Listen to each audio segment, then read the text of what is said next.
Hello students, तो last video में हमने न्यूक्लियोसोम मॉडल कंप्लीट कर लिया था, यानी कि हमने ये देख लिया था कि डीएनए कैसे पैक होता है, यानी कि packaging of DNA we have done. अब बारी है हम इस टॉपिक को लेकर आगे बढ़े और इस चैप्टर के जितने भी वीडियोस हैं सब बिल्कुल डिटेल्ड में आप तक पहुंचा दिए जाएंगे ताकि आप अपने हर एग्जाम को प्रॉपर्ली दे सके। तो let's start with our another topic. आज की क्लास में हम लोग बात करने वाले हैं सर्च फॉर जेनेटिक मटेरियल के बारे में। तो यानी कि आज के क्लास में हमें ये पता चलने वाला है कि ये जो हमारा जेनेटिक मटेरियल का सर्च था वो कैसे पूरा हुआ, कैसे पता चला कि डीएनए ही जेनेटिक मटेरियल होता है जो एक ऑर्गेनिज्म से दूसरे ऑर्गेनिजम्स में ट्रांसफर होता है। एक्चुअली ये शुरुआत 1926 से की गई है। 1926 में जितने भी हमारे प्रीवियस साइंटिस्ट हैं जैसे मिस्टर मेंडल, थॉमस, उसके बाद मॉर्गन, जितने भी साइंटिस्ट हैं उन्होंने जितना भी काम किया है उन सबको कंसीडर किया गया और 1926 में उन सभी चीजों को एक जगह जमा करने के बाद, उनके सभी रिसर्च की स्टडी करने के बाद 2 साल लग गए और 1928 में इस एक्सपेरिमेंट पर काम शुरू किया गया कि what is the genetic material, means what is really the genetic material. तो ये रिसर्च स्टार्ट की गई 1928 में, लेकिन इसकी थ्योरी और इसका एनालाइजेशन 1926 में स्टार्ट कर दिया गया था। तो let's start with our new topic that is the search for genetic material. तो जैसा कि मैंने आपको बताया कि ये जो सर्च है जेनेटिक मटेरियल का, ये सर्च शुरू किया गया 1926 से ही। इसके बारे में एनालाइजेशन होने लगा, इसके बारे में जानकारियां ली जाने लगी और ये जानकारियां प्रीवियस डेटा और प्रीवियस एनालाइजेशन के बेस पर किया गया। यानी कि ये सर्च जो है इसकी शुरुआत कब हुई? इट वाज स्टार्टेड इन 1926 से ये सर्च स्टार्ट की गई है और इस सर्च में जो बेसिस है, किस बेसिस पर इस सर्च को शुरू किया गया? तो the basis was analysation of previous scientists experiment. यानी कि जो पहले साइंटिस्ट ने जितने भी साइंटिस्ट हुए उन्होंने पहले जो एक्सपेरिमेंट किया उसी एक्सपेरिमेंट को इसका बेसिस बनाया गया। और उन साइंटिस्ट में we can not forget the attempt of Mendel, Morgan, Sutton and many more. तो हम यहाँ पे क्या बात कर रहे हैं कि हमें सर्च करना है कि जेनेटिक मटेरियल हमारा क्या है, तो डीएनए है। ओके, ये तो बाद में पता चला कि डीएनए जेनेटिक मटेरियल है, लेकिन ये सर्च स्टार्ट कैसे हुई? तो 1926 में ही इस काम की जानकारी ली जाने लगी और सारे एक्सपेरिमेंट को एनालाइज किया गया और वो सारे एक्सपेरिमेंट इन रिनोन साइंटिस्ट के जरिए किए गए थे। और इस बात की एनालाइजेशन होने के बाद हमारे इस रिसर्च पर 1928 में ये रिसर्च बिगिन हुई। 1928 वाज द ईयर जिसमें ट्रांसफॉर्मिंग प्रिंसिपल पर काम किया गया। ट्रांसफॉर्मिंग प्रिंसिपल,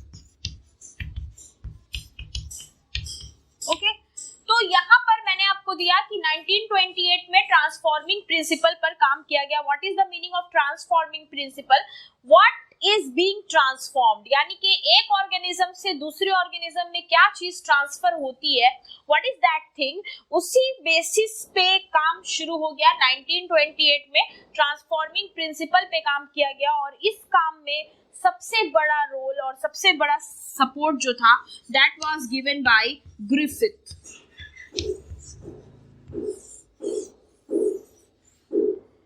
यानी कि जो एक रिनोन साइंटिस्ट है दैट इज ग्रिफिथ, इन्होंने ही सबसे पहले इस पर एक्सपेरिमेंट शुरू किया कि really what is the transforming principle, what is getting transform from one organism to another. एक ऑर्गेनिज्म से दूसरे ऑर्गेनिज्म में एग्जैक्टली क्या चीज है जो ट्रांसफॉर्म होती है। मैं आपको एक बात बता दूं कि इस रिसर्च के लिए 2 एक्सपेरिमेंट कंप्लीट हुए हैं, यानी कि इस रिसर्च को 2 एक्सपेरिमेंट के बेसिस पर ही पूरा किया गया है, जिसमें पहला एक्सपेरिमेंट जो है वो ट्रांसफॉर्मिंग प्रिंसिपल पर बेस्ड है और दूसरा एक्सपेरिमेंट जो है वो biochemical characteristic of transforming principle पर बेस्ड है। यानी कि जब साइंटिस्ट काम कर रहे थे तो ग्रिफिथ ने इस बात को प्रूव कर दिया था कि there is something which is going from one organism to another। कुछ तो है, कोई तो केमिकल है जो एक ऑर्गेनिज्म से दूसरे ऑर्गेनिज्म में जा रही है, लेकिन इस केमिकल का नेचर या बायोकेमिकल नेचर इस केमिकल का फाइनली हमारे सेकंड एक्सपेरिमेंट से सामने आया, जिसको दूसरे scientist, another scientist we will see later on, उन्होंने इस बात को प्रूव किया था। यानी कि सर्च फॉर जेनेटिक मटेरियल के लिए आपको ऑल टुगेदर 2 कंप्लीट एक्सपेरिमेंट्स हैं जो मिलकर ये प्रूव करेंगे कि what was the genetic material. तो यहाँ पर 1928 में पहला एक्सपेरिमेंट पहले कंप्लीट करते हैं। This is our first experiment, you can recommend it as experiment number 1, और ये हमारा पहला एक्सपेरिमेंट है जो ग्रिफिथ ने किया था। What he done in this experiment? Let's have a look on the experiment now. Now we are going to start with our experiment number A, that is transforming principle. Transforming principle, and actually it is given by Griffith. It is given by Griffith. Griffith ने इस experiment को introduce किया है और ये experiment है transforming principle का। इस एक्सपेरिमेंट में एग्जैक्टली इन्होंने एक्सपेरिमेंटल ऑब्जेक्ट यूज किया, and the experimental object which was used by him is a bacteria. इन्होंने एक बैक्टीरिया को यूज किया था, and the bacteria was named streptococcus, और it is also known as pneumococcus, और it is also known as pneumococcus। इन्होंने एक bacteria use किया है अपने एक्सपेरिमेंट में, और इस बैक्टीरिया का नाम pneumococcus है। Means this bacteria causes pneumonia, it causes pneumonia. ये न्यूमोनिया कॉजिंग बैक्टीरिया होता है, जिससे बॉडी में न्यूमोनिया होता है। और साथ ही उन्होंने यूज किया है एक माइस का, mice, he also used mice, that is second thing. When we talk about bacteria, इस बैक्टीरिया के 2 स्ट्रेन को यूज किया गया है। He used 2 types of bacterial characteristics, यानी कि इस बैक्टीरिया के 2 स्ट्रेन को इन्होंने अपने एक्सपेरिमेंट में यूज किया। वन वाज आर स्ट्रेन और R type bacteria, and second was S type bacteria। यानी कि इन्होंने R type और S type 2 तरह के एजेंट्स और 2 तरह के बैक्टीरियल स्ट्रेन का यूज किया।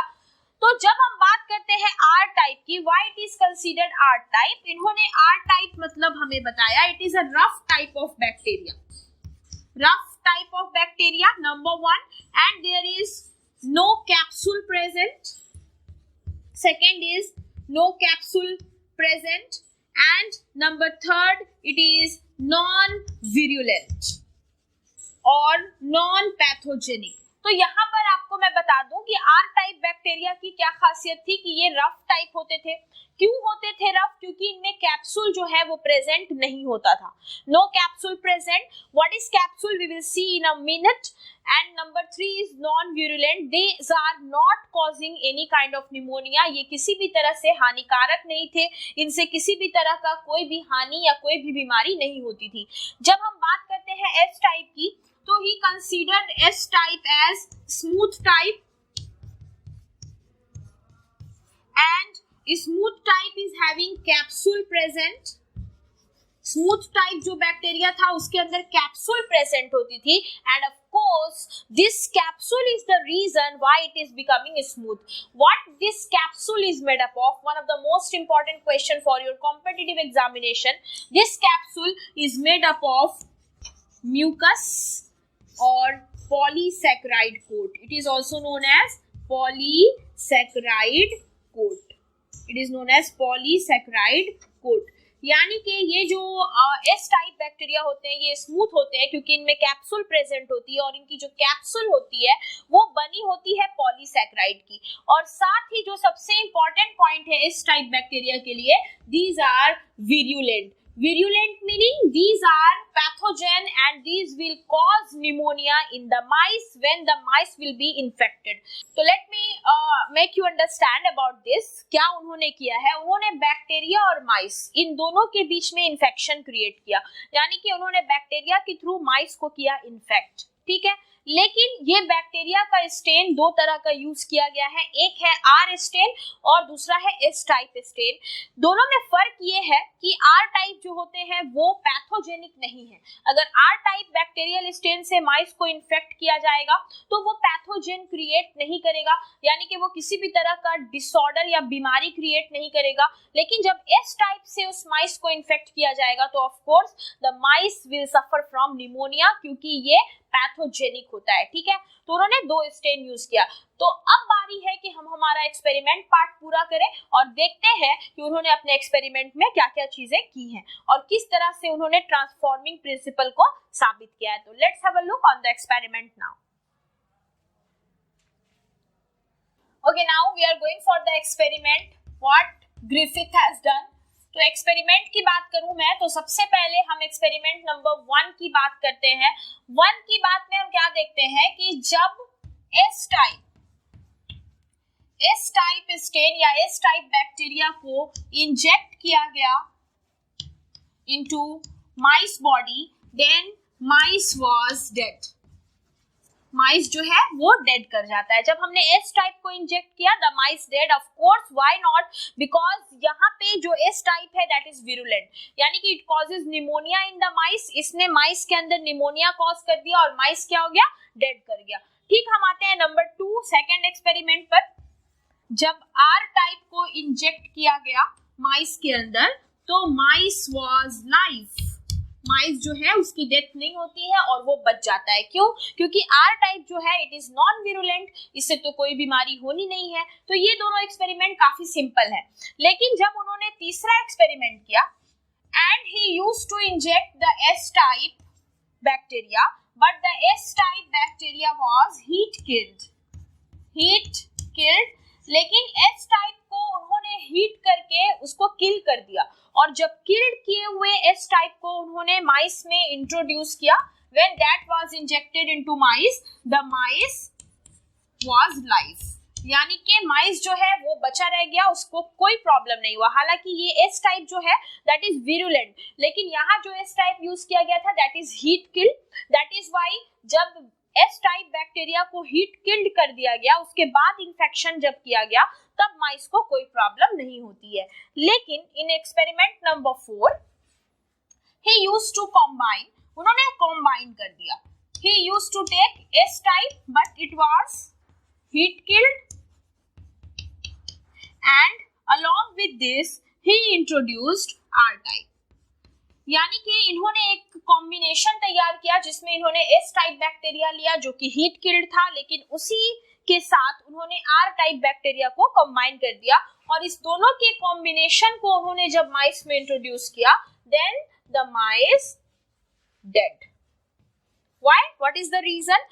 तो यहाँ पर एक बहुत बड़ी चीज सामने आई कि जब आर टाइप को अकेले इंट्रोड्यूस किया जा रहा था तब भी माइस सरवाइव कर रहा था, जब एस टाइप को हीट किल्ड करके इंट्रोड्यूस किया गया तो भी माइस सरवाइव कर रहा था। लेकिन जब हम दोनों सरवाइव वाले को मिलाकर एक साथ इंट्रोड्यूस कर रहे हैं तो माइस सरवाइव नहीं करता है। इस बात से ये चीज तो समझ में आ गई थी। हमारे जो ग्रिफिथ साइंटिस्ट है उन्होंने इस बात को रिकमेंड किया कि there is something transformed, there is something which is being transformed, कुछ तो है जो ट्रांसफॉर्मिंग प्रिंसिपल का काम करता है और वही एस टाइप से किसके अंदर ट्रांसफर हो चुका है, आर टाइप के अंदर, और उसने आर टाइप को भी क्या बना दिया है, विरुलेंट बना दिया है, जिसकी वजह से जब इन दोनों के कॉम्बिनेशन को माइस में इंट्रोड्यूस किया गया तो आर टाइप विरुलेंट हो जाने की वजह से वही इन्फेक्शन माइस के अंदर चला गया है। लेकिन यहाँ पर मैं फिर से क्लियर करूं, इस एक्सपेरिमेंट को 2 पार्ट में किया गया है। फर्स्ट पार्ट से हमें सिर्फ इतना इंफॉर्मेशन मिला था कि there is something which is being transform, कुछ तो है जो इस टाइप से आर टाइप में ट्रांसफर हो रहा है, लेकिन व्हाट वाज दैट समथिंग, वो क्या था, that was not given by Griffith. ये कॉन्सेप्ट ग्रिफिथ ने नहीं दिया, इसके लिए हुए हैं सेकंड एक्सपेरिमेंट जो कि हम पढ़ने वाले हैं अपने जस्ट अभी इस क्लास के बाद आपको सेकंड एक्सपेरिमेंट ही बताई जाएगी जिसमें आपको ये पता चलेगा कि व्हाट वाज दैट केमिकल, वो केमिकल एग्जैक्टली था क्या।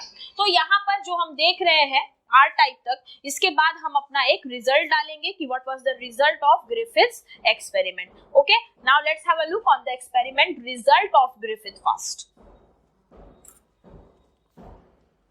Now we are going for the result of Griffith, what he has given us. तो ये सब एक्सपेरिमेंट होने के बाद उन्होंने हमें बताया कि there is something which is working as transforming principle here, which is working as transforming principle here, and from S type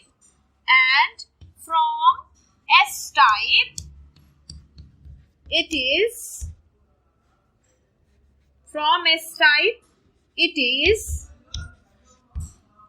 introduced into R type and making it virulent. Let's focus on the result now. What is the result? He told us that कि there is something which is working as transforming principle. कुछ तो है जो एक से दूसरे में जाने के बेसिस पर दिख रहा है, यानी कि कुछ तो चीज है जो किसी एक से दूसरे में जा रही है.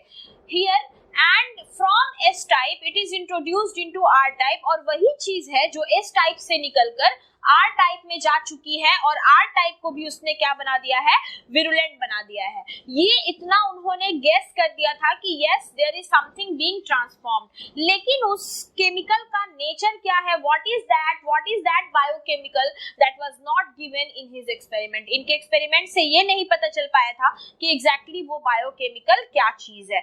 इसलिए अब हम पढ़ने वाले हैं अपने इस टॉपिक का सेकंड एक्सपेरिमेंट, एक्सपेरिमेंट नंबर 2, जिससे ये पता चल जाएगा फाइनली कि व्हाट वाज दैट बायोकेमिकल. आखिर वो कौन सी चीज थी जो एस टाइप से निकलकर आर टाइप में जाने के बाद आर टाइप को भी बनाती है virulent. Now we are going for our second experiment regarding the topic search for genetic material. Now let's have a look on experiment number 2. Okay students, now we are going to start with our second experiment, that is experiment number B. And this is related with biochemical characterization of transforming principle,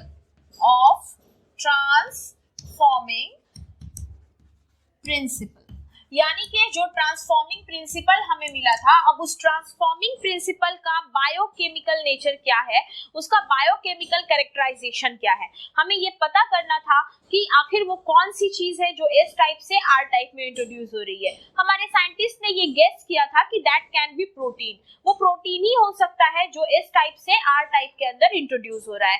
और यहाँ पर जो ये experiment को करने में the year to demonstrate this experiment was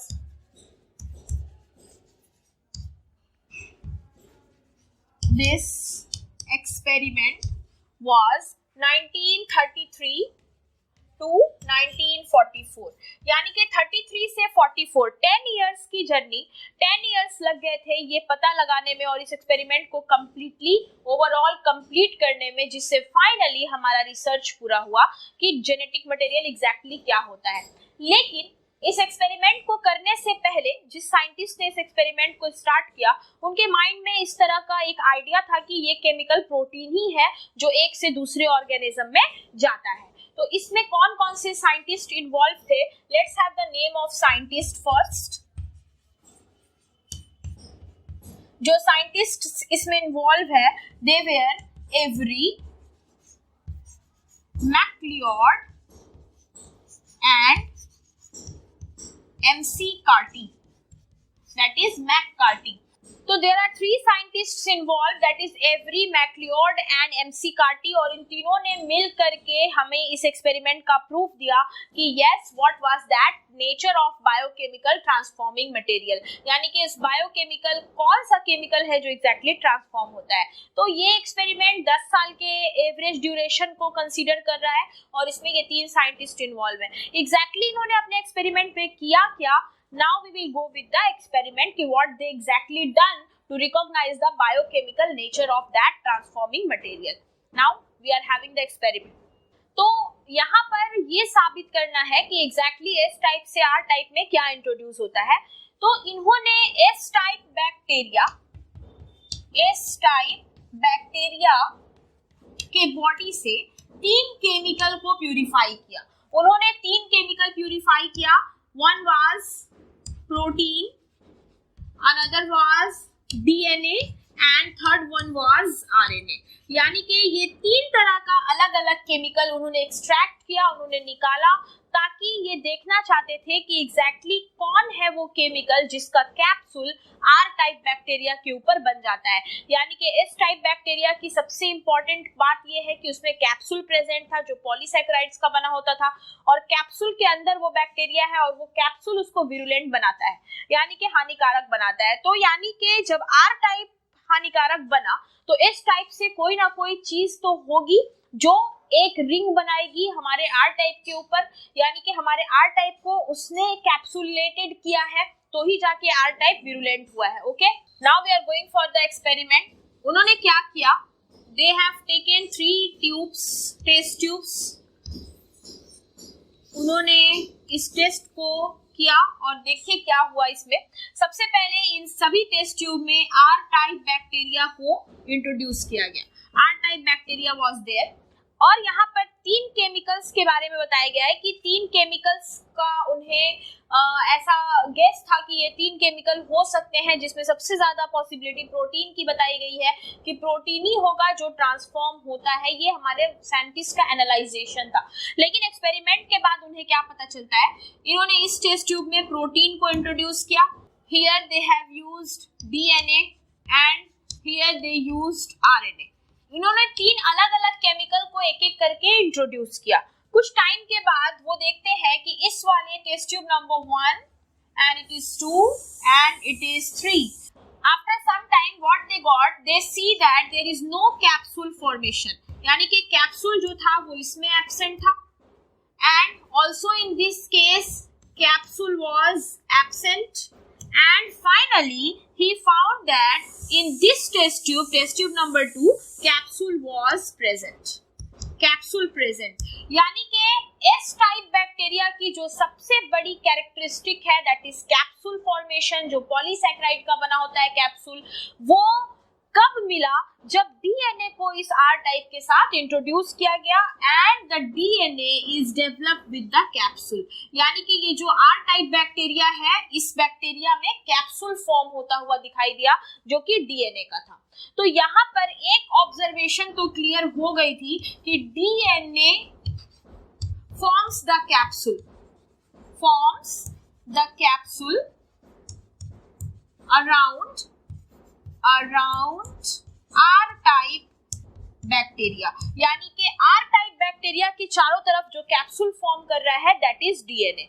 again he used to discover it more. उन्होंने और भी ज्यादा कोशिश की, और भी ज्यादा इस बात को प्रैक्टिकली लाने की कोशिश की, और उन्होंने एक एंजाइम तैयार की जिससे उन्होंने डीएनए को डिस्ट्रॉय कर दिया। यानी कि नंबर 2 सेकंड काम उन्होंने क्या किया, दे यूज्ड डीएनएज एंजाइम, और डीएनएज एंजाइम जो होती है वो किसको डिस्ट्रॉय कर देती है, इट डिस्ट्रॉय और डाइजेस्ट डीएनए।